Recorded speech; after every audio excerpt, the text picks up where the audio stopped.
इस कथा को आप प्रेम पूर्वक सुनिएगा। एक बार भगवान शिव तथा माता पार्वती नर्मदा नदी के किनारे बैठे थे।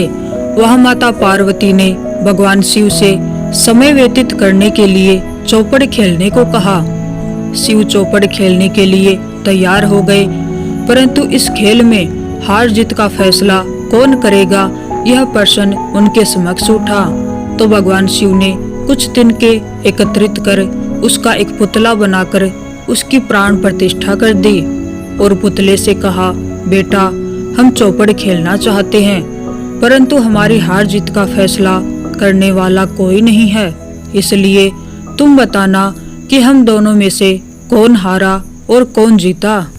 उसके बाद भगवान शिव और माता पार्वती का चौपड़ खेल शुरू हो गया। यह खेल 3 बार खेला गया और संयोग से तीनों बार माता पार्वती ही जीत गई। खेल समाप्त होने के बाद बालक से हार जीत का फैसला करने के लिए कहा गया, तो उस बालक ने महादेव को विजयी बताया। यह सुनकर माता पार्वती क्रोधित हो गई और क्रोध में उन्होंने बालक को लंगड़ा होने, कीचड़ में पड़े रहने का श्राप दे दिया। बालक ने माता पार्वती से माफी मांगी और कहा कि यह मुझसे अज्ञानतावश ऐसा हुआ है, मैंने किसी द्वेष भावना में ऐसा नहीं किया। बालक द्वारा क्षमा मांगने पर माता ने कहा, यहाँ गणेश पूजन के लिए नाग कन्याएं आएंगी, उनके कहे अनुसार तुम गणेश व्रत करो, ऐसा करने से तुम मुझे प्राप्त करोगे। यह कहकर माता पार्वती शिव के साथ कैलाश पर्वत पर चली गई। 1 वर्ष के बाद उस स्थान पर नाग कन्याएं आई। तब नाग कन्याओं से श्री गणेश के व्रत की विधि मालूम करने पर उस बालक ने 21 दिन तक लगातार गणेश जी का व्रत किया। उसकी श्रद्धा से गणेश जी प्रसन्न हुए। उन्होंने बालक को मनोवांछित फल मांगने के लिए कहा।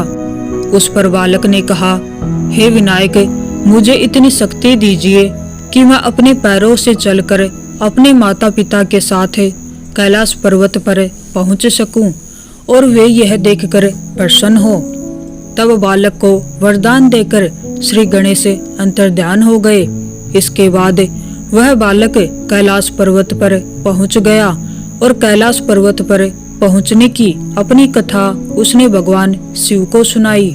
चौपड़ वाले दिन से माता पार्वती शिव जी से विमुख हो गई थी।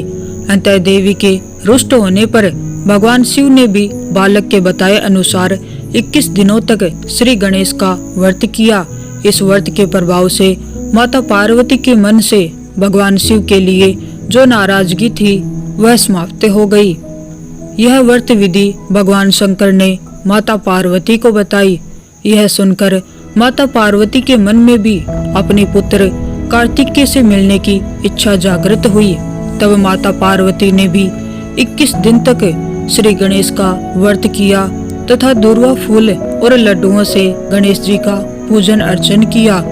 व्रत के 21वें दिन कार्तिकेय स्वयं माता पार्वती जी से आ मिले।